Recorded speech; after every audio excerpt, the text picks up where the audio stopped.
はい、パーソナルトレーナーのゆうじです。ウエストが細くならない、お腹の体脂肪がなかなか落ちないと悩んでいる人は結構たくさんいるわけですけど、もちろんこれはね、運動と食事をちゃんとやってから落ちるというのは当たり前のところなんですけれども、運動もしてて食事もちゃんとやってるのに、お腹の体脂肪がなかなか落ちないという相談を受けることも結構あります。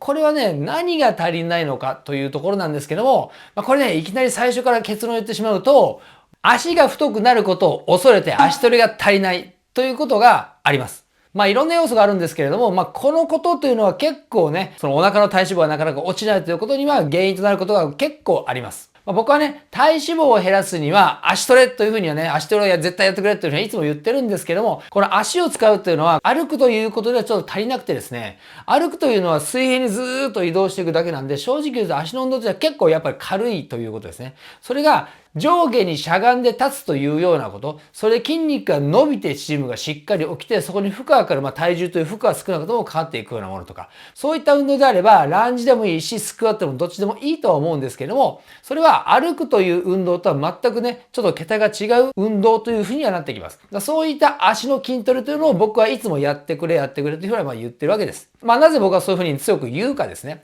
足トレのメリットというのは何かということですけれども、まず下半身の筋肉というのは全身の 60% から 70% ぐらいを占めると言われています。下半身というのは当然お尻から下のことであるんですけども、ただ実際運動をしていると腰とかお腹も同時にしっかり使っていきます。場合によっては上にね、ダンベルとか持っていれば背中とか僧帽筋、そして肩のあたりを使っていることもありますので、実際に運動していくと 70% 以上の 80% ぐらいの筋肉というのは動員されて運動していくわけで、かなりの量の筋肉を使っていくということになるわけですね。なので、それだけの筋肉の量を使っていけば、当然エネルギーの大量消費が起きます。なので、当然体脂肪を絞りやすいというのもあります。それから、大きな筋肉をたくさん使っていくということは、体に対して1セットやっただけでもドーンというね、大きな衝撃というか刺激があるわけですね。で、そういったものがあると、ホルモン分泌、テストステロンとか成長ホルモンという体を作るためのホルモンの分泌が良くなるわけですね。活発になるわけです。そういうことは腹筋だけやっているというのでは起きづらいわけですね。小さくてスクワットとかランジのような大きな衝撃が体にあまりないので、大きなホルモン分泌を生むということは起きづらいんですけど、なので足トレをやった方がホルモン分泌の面でもかなりメリットが大きいということですね。それから筋肉が増えて代謝が上がると言います。70% あるいは今みたいに運動していくと 80% ぐらいになると思いますが、それだけの筋肉を動かしていくので、足トレでは筋肉の量というのは増やしやすいわけですね。ただ、この筋肉量を増やして代謝を上げるというと、これにちょっとね、反論を述べる人もいます。筋肉が1キロ増えても、代謝が上がって余分に消費するカロリーというのは、1日13キロカロリーしかない。それだけしか変わらない。だからそんな大したね、ことにはならないんだよっていう人もいるんですけれども、これは安静時代謝ということで、何もしてない状態、寝転んで何もしてない状態で、1日13キロカロリー増えますよという意味なんですね。実際には筋肉が1キロ増えるということは、筋肉も1キロ増えていますが、内臓の動きも活発になるし、血管自体もやっぱり増えていくので、そういったことを考えていくと、ある人は体重が1キロ増えれば、1日 28.5 キロカロリーの余分な消費が増えるという人もいますし、50キロカロリー増えるという人もいます。あるいはそれ以上増えるという人もいるんですけれども、仮にこれ50キロカロリーね、1日増えるとしましょう。それも小さいように思うかもしれないです。ね、ランニングマシンで走っても5分ぐらいの程度。この5分もね、結構重要ですけど、ただこの1日50キロカロリーというのが365日毎日になってくると、年間では 18,250 キロカロリー余分に消費できるわけです。これが体脂肪が減るカロリーに換算していくと、1年で 2.5 キロ減るという計算になってくるわけです。何もしなくても1年で 2.5 キロ減るということですね。その筋肉が1キロ増えたということだけでね、これ結構大きなことじゃないですか。で、その 2.5 キロ減るというのが、この年だけでなく、翌年も翌年も毎年毎年積み重なっていくということで、逆に言えば痩せすぎるんじゃないかと心配するぐらいな感じにはなってくるわけですね。たった1キロ増えるということはね。ただ今のこの 2.5 キロ減るというのも運動するということは入ってなくて、今の安静時何もしてないような状況で50キロカロリー余分に消費するならということなので、実際にはこれにもっと自分が運動していくということが入ってくるわけですね。なのでもっと痩せやすくなるということです。なのでこの安静時代謝とは違って実際に運動をしていくわけで、それはまあ筋トレをするとかもあれば、日常ね、仕事で動くとか、普通に階段上がっていくとか、その辺も全部込みになるわけです。だけどもそれが元の筋肉プラス増えた分の筋肉、それかける動いた量という感じになってきますので、そうするともうどんどんね、その筋肉が増えた分、倍増されて消費量というのは増えてくるわけです。なので1キロといってもかなりな影響を与えるということです。まあちなみにね、実際インボディとかその体組成計で筋肉1キロ増えるというのはかなり難しいことなので、ちょっとそんな簡単ではないんですけども、1キロって本当にすごい大変なんですよ。体脂肪を1キロ減らすのはまあ僕から言うと難しいことではないんですけれども、筋肉を1キロ減らすのはすごい大変なことなので、まあ今ね、それだけね、年間 2.5 キロとかそれ以上減るって言いましたが、まあそれ自体もね、大変なことではあるのはあります。だけども1キロ、筋肉が1キロ増えるっていうのはまあそういうことということですね。では、その足トレをしろというのも、どのぐらい足トレをすべきかというところですね。まあこれやっぱり自分が今いる位置によって変わってくると思います。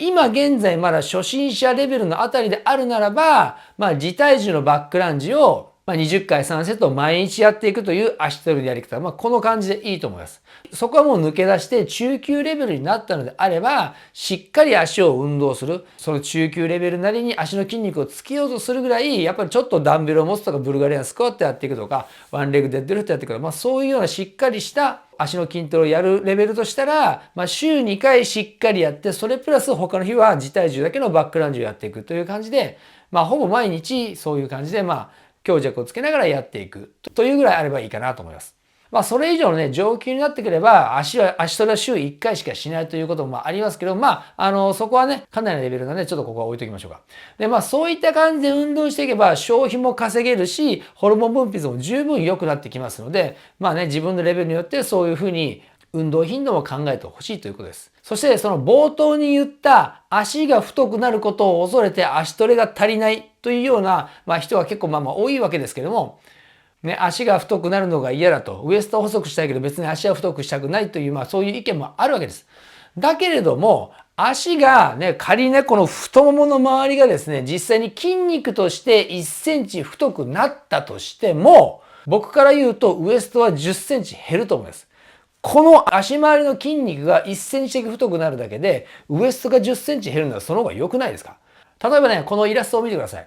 A と B があります。A の方は足が細いがゆえに、まだまだお腹の肉は結構ついてるような状態。お尻の筋肉もあまりないです。で、B の方は A に比べて、足は太いんだけれども、そのおかげでウエスト周りは細いという体を実現できているということ。どっちの体の方がいいですかということですね。これをね、自分が17歳か8歳の時のように、足も細くてウエストも細いというようなことはそうそうないです。それはね、今現在、痩せ型の人という人であれば、それはあるかもしれないですけど、今現在もう体脂肪が増えてしまっている状況の人であれば、その両方細いということは、起きえないわけですよ。もうそれも年を取ったホルモン分泌の変化の影響でね。僕自身は、足がビルダーのように太すぎもしないし、細すぎもしない。そこそこあるかなと思います。だから実際ジーパンを、細身のジーパンを履くと正直言ってきつくて入らないってことはあります。お尻もなかなか入らないってことはちょっとあります。だけれども、それと引き換えにしても、ウエストが細いということ、ウエストのサイズが高校生の時と同じサイズというのを保ててるというのは、僕はそっちの方がいいと思ってるんですね。そっちの方がラッキーだと思うんですね。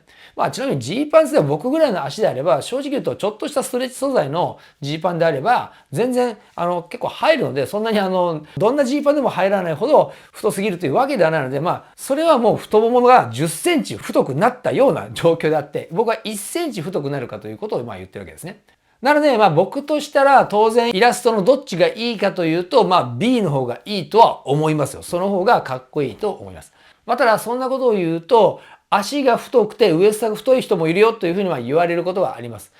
ちなみにその人の足が太いというのはウエストが当然太いわけですから、足が太くてもその足が全部筋肉というわけではなくて、体脂肪込みで足が太いというような状況だとは思いますね。お腹の体脂肪がなくて足が太い場合には当然それは筋肉で太いわけですけど、お腹はもう横にポンと出るぐらいな状態であれば、それでいて足が太いというのは体脂肪も込みで太いというので、それだけでね、筋肉で足が太いというふうには言えないというのと、あとはラグビー選手とかね、あの人たちは太い足に太いウエストもあります。それも足は体脂肪込みではあるわけですけど、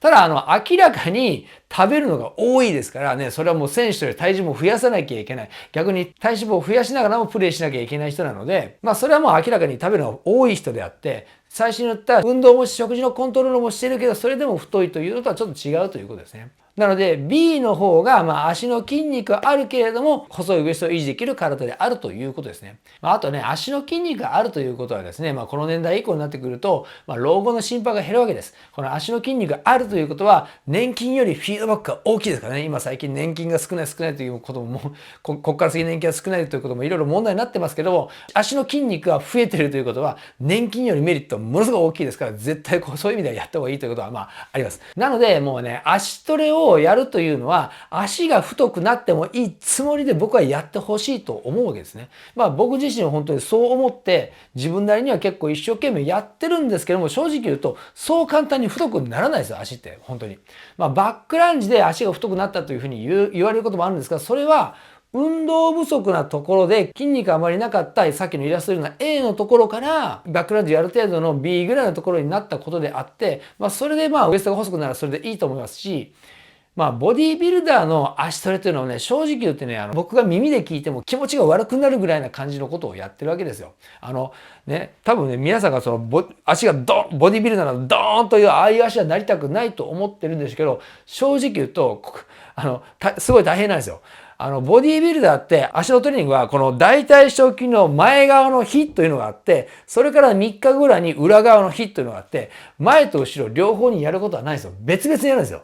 なので、この大腿四頭筋メインの日というのがあって、大腿四頭筋のメインの日と、例えばね、ある人の場合には、このレッグエクステンションありますね。足のレッグエクステンション。あれをですね、ウォームアップ終了後、自分が8回しかできない重さにします。で、8回を8回しかできないのでめちゃくちゃ重いですよ。で、8回しかできないを下ろしました。すぐに2、3個プレートを軽くして、また8回しかできないやつでやりました。また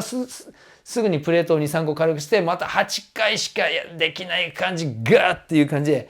要はこの24レップ、ほぼ限界でやってるわけです。で、そういうセットを何セットも何セットも何セットもレッグエクス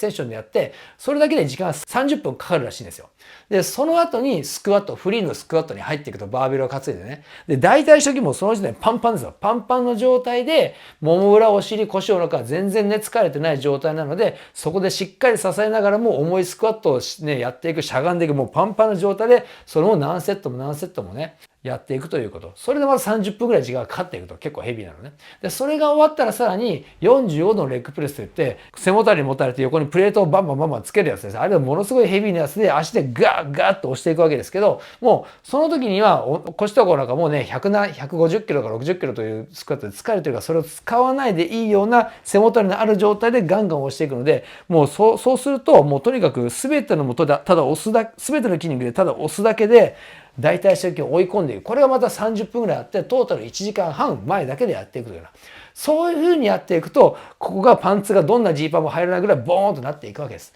なので、普通に多分、スクワットを3、4セット、あるいはね、ブルガリアンスクワットを3、4セット、それからレッグエクステンションを3、4セット、レッグカールを3、4セットか。そういったぐらいであれば、適度に代謝が上がって、適度な太さになって、お腹の脂肪が減りやすくなるだけという感じだと思います。なのでね、もう一般レベルであれば、本当に太くなることを恐れないでしっかりやってみてください。ちなみに太くなるというのは正直言うと、5年とか7年とかそれぐらいかかりますから、急には来ないですから、その前に体脂肪が減ってきます。なので、その間に考えてみてください。そんな感じでね、僕が今日言いたかったのは、女性でも足の筋肉が太くなることを恐れないで、しっかりそれをやりながら、お腹の脂肪を落としてほしい。そういう話です。ぜひね、これからもね、バックランジ含め、足のトレーニングをしっかり頑張って、体を引き締めていきましょう。はい。チャンネル登録もよろしくお願いします。インスタ、ツイッターもやってますので、フォローよろしくお願いします。パーソナルトレーナーのゆうじでした。